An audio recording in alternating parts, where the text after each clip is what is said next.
hermosa que antes no veía. Personas que disfrutan un amanecer y las cosas sencillas que nos da la vida.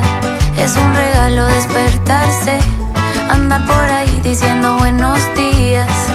Y ni pa' qué preocuparse si nada nos llevamos al final del día. De aquí yo no